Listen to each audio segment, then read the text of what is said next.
Good morning everybody.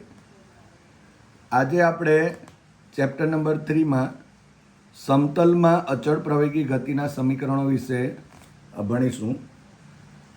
Chapter number 2ની અંદર આપણે આલેખની રીતે અચળ પ્રવેગી ગતિના સમીકરણો મેળવ્યા હતા. એ ગતિ સુરેખ ગતિ હતી. હવે આપણે સમતલમાં કેવી રીતે અચળ પ્રવેગી ગતિના સમીકરણો મળે એના વિશે આપણે આજે ભણીશું. પહેલાં તો આપણે આલેખની રીત છે એટલે વી અગેન્સ્ટ ટીનો આપણે આલેખ દોરીએ. આ વી અગેન્સ્ટ ટીના આલેખ ઉપરથી આપણે જાણીએ છીએ કે એનો જે ઢાળ હોય એ ઢાળ એ પ્રવેગ છે. તો વી અગેન્સ્ટ આપણે ટીનો આલેખ દોરી દીધો. સપોઝ આ ટી અક્ષ છે, આ વી અક્ષ છે. હવે અહીંયા આલેખમાં આપણે આ રીતે ટી બરાબર 0 સમયે એટલે જો લખીએ તો આ ટી બરાબર 0 સમય કહેવાશે. અને ટી બરાબર 0 સમયનો જે વેગ છે એ ધારો કે v0 છે. હવે ટી બરાબર ટી સમયે એટલે જો આપણે અહીંયા લખીએ તો ટી બરાબર ટી સમયે જે વેગ છે તેને આપણે વી કહીશું. અહીંયા સમતલમાં ગતિ છે માટે આપણે આ v0 અને vની વાત સદિશ સાથે દર્શાવીશું. આપણે એક બીજી પણ વાત જાણીએ છીએ કે જો v અગેન્સ્ટ ટીનો આલેખ હશે અને એ આલેખ જો હોય તો એની એ આલેખ અને ટી અક્ષ સાથે ઘેરાયેલું જે ક્ષેત્રફળ હોય, આ જે ઘેરાયેલું ક્ષેત્રફળ હોય એ સ્થાનાંતર દર્શાવે છે. તો એનો ઉપયોગ કરીને આપણે આ અચળ પ્રવેગી ગતિના સમીકરણો મેળવીશું. પણ આપણે જાણીએ છીએ કે અચળ પ્રવેગી ગતિ માટે જો સરેરાશ પ્રવેગ અને તાત્ક્ષણિક પ્રવેગ બંને સરખા હોય. સપોઝ અહીંયા જો વાત કરીએ તો અહીંયાથી અહીંયા ટી સમય છે તો આ પણ ટી સમયે થશે. અહીંયા v0 છે તો આટલે પણ v0 જ થશે. આટલે લખીએ તો અહીંયા વી આટલેથી આટલો જે વાત અહીંયાથી અહીંયાનો જે પોઈન્ટ છે તે કેટલો થવાનો વી થશે. તો અહીંયા કેટલું થશે તો વી માઇનસ v0 થવાનું. અહીંયા જો ધારો કે આપણે આને ઇન્ડિકેટ કરીએ એ બી સી અને અહીંયા ડી, એનો મતલબ કે બીડી બરાબર વી છે અને અહીંયા સીડી બરાબર v0 છે. માટે અહીંયા શું થશે વી માઇનસ v0 થશે. તો આપણે અહીંયા લખી શકાય કે ટી બરાબર 0 સમયે જે કણ છે એ કણનું સ્થાન જો આપણે લખીએ તો કણનું સ્થાન છે r0 સદિશ લખીશું અને વેગ જે છે એને લખીશું v0. એ જ રીતે ટી બરાબર ટી સમયે કણનું સ્થાન જે છે એ r છે અને વેગ જે છે એ v છે. હવે ટી સમયે જો પ્રવેગની વાતો કરીએ તો ટી સમયે પ્રવેગ અહીં અચળ પ્રવેગી ગતિ હોવાથી સરેરાશ પ્રવેગ અને તાત્ક્ષણિક પ્રવેગ બંને સરખા થાય. માટે સદિશ એ બરાબર આપણે આવું લખી શકીએ delta V divided by delta T. So અહીંયા v2 minus v1 means v minus v0 is equal to divided by T minus 0. So is equal to અહીંયા V minus v0 divided by T થશે. So A is equal to V minus v0 by T થયા. હવે આ T છે અહીંયા એની સાથે ગુણકમાં આવશે ગુણાકાર. સો વી માઇનસ v0.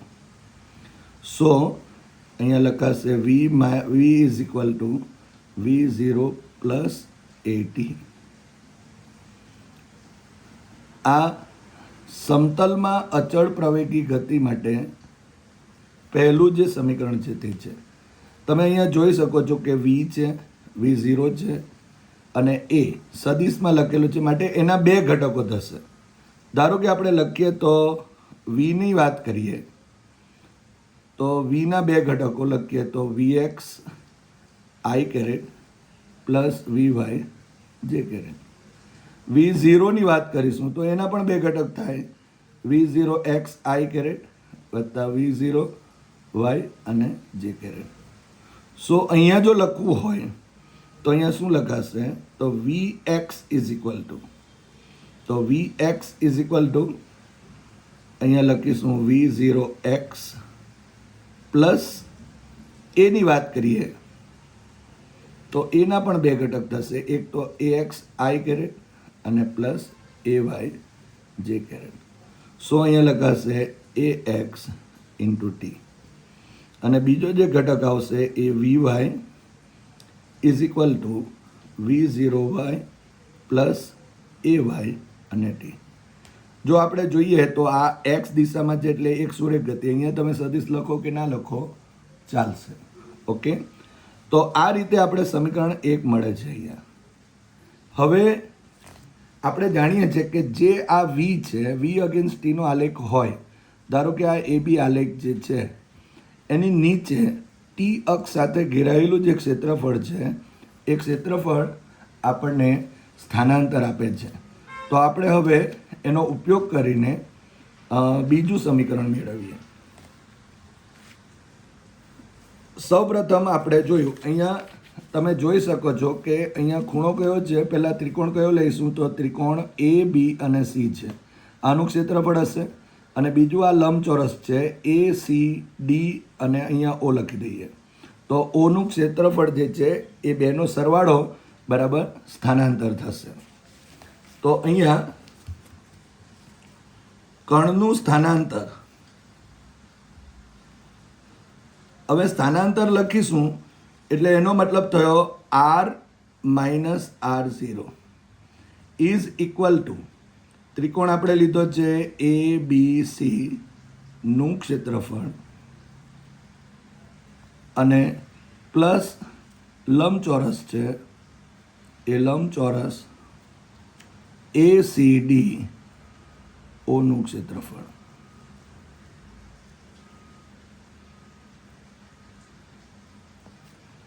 તો હવે અહીંયા થશે ત્રિકોણ તો 1/2 પાયો ગુણ્યા વેધ, પાયો એટલે આપણી પાસે છે અહીંયા એસી અને ગુણ્યા વેધ એટલે બીસી.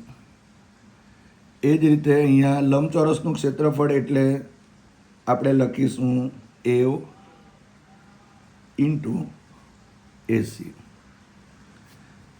1/2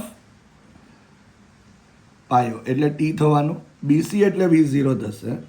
અહીંયા તમે જોઈ શકો છો બીસી એટલે વી માઇનસ V0 છે અને એસી એટલે ટી છે, અહીં જોઈ શકાય છે. જો એટલે વી માઇનસ V0 અને અહીંયા એસી બરાબર ટી થશે અને અહીંયા V0 ઇન્ટુ ટી થવાનું એટલે પ્લસ આ સદિશમાં લખીશું અહીંયા પ્લસ V0 અને ઇન્ટુ ટી.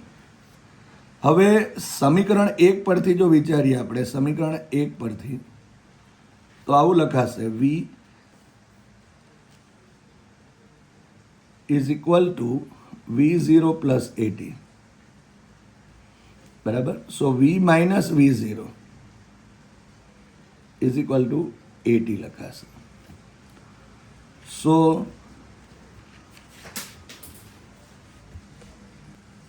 માટે r minus r0 is equal to 1/2 અહીંયા એટી,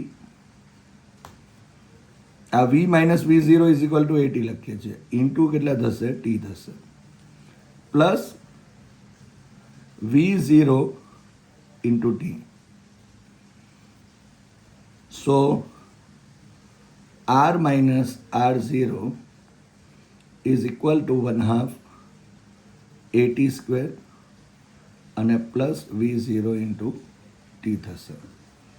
માટે r minus r0 is equal to V0 T પહેલાં લખી દઈએ પ્લસ 1/2 એ ટી સ્ક્વેર. તો આ સમીકરણ જે છે તે 2 થયું. હવે આપણે જાણીએ છીએ કે આર જે છે એના 2 ઘટક થયા, એક તો એક્સ આઈ કેરેટ પ્લસ વાય જે કેરેટ હોય અને R0ના પણ બે ઘટક થશે અને એ થશે x0 i caret plus y0 અને j કેરેટ. ઓકે, તો હવે આના બે ઘટક જો લખવા હોય તો એ બે જે ઘટક જે છે તેમાં x minus x0 is equal to v0 ના v0 x ઘટક ઇન્ટુ t પ્લસ 1/2 અને ax t સ્ક્વેર થશે.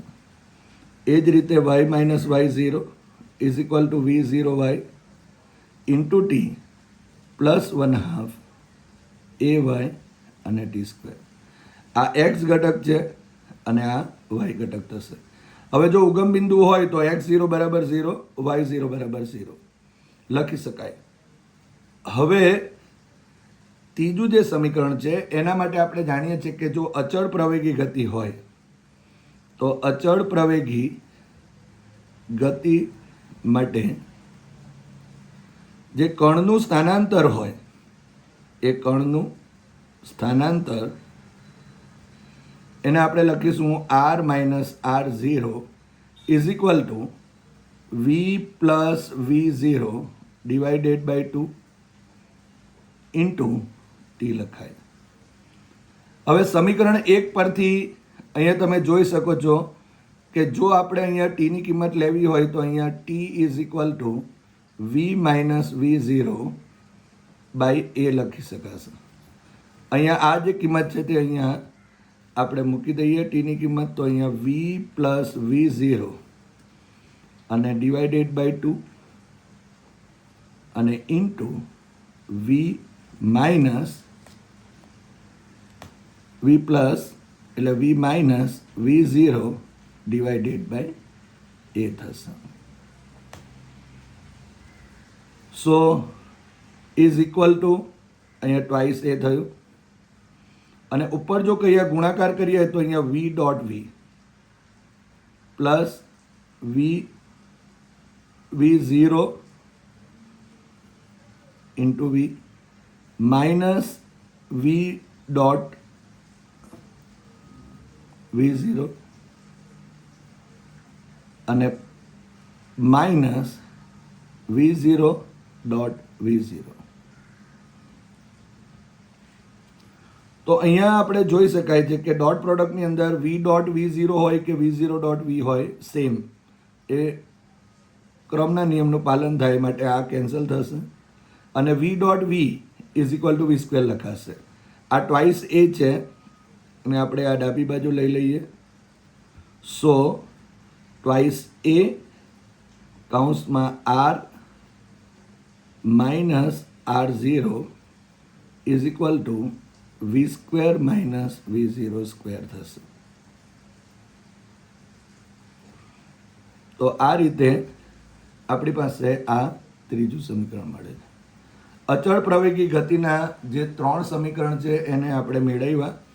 અચળ પ્રવેગી ગતિ માટે આ ચોથું સમીકરણ પણ આપણને જે એક્ઝામ્પલ્સ હોય એની અંદર કામ આવશે. આ ચોથું સમીકરણ આપણે લઈશું. હવે આના પણ બે ઘટકો જો લખવા હોય x અને y ઘટકો જો આપણે લખીએ તો x ઘટક માટે અહીંયા twice ax x minus x0 અને is equal two vx square minus v0 x square થશે અને અહીંયા 2ay અને y minus y0 is equal two vy square minus v0 y square થશે. આ રીતે સમીકરણ નંબર 3 છે એના પણ બે ઘટકો આપણે અહીંયા મેળવી શકાય. તમે જોઈ શકો છો આ સદિશ છે અને એટલા માટે એ દ્વિપરિમાણ એટલે કે 2 ડાયમેન્શનલની ગતિ કહેવાય. આમાંથી જો x આપણે કાઢી નાખીએ કે આમાંથી y કાઢી નાખીએ તો તમે જોઈ શકો છો કે ચેપ્ટર નંબર 2 ની અંદર જે આપણા પાસે સુરેખ પથ પર ગતિ હતી એના પ્રમાણે જે મળતા અચળ પ્રવેગી ગતિના સમીકરણો પણ મેળવી શકાય. આ જે થિયરી છે એ 4 માર્ક્સની થિયરી છે. બધાએ આનો અભ્યાસ કરવાનો અને એક વખત લખી લેવાનું, રાઇટિંગ પ્રેક્ટિસ કરવાની છે. ઓકે, તો આપણે આજે જે અચળ પ્રવેગી ગતિના સમીકરણો જોયા એના પર આધારિત આપણે આગલા લેક્ચરની અંદર એના દાખલાઓ જોઈશું.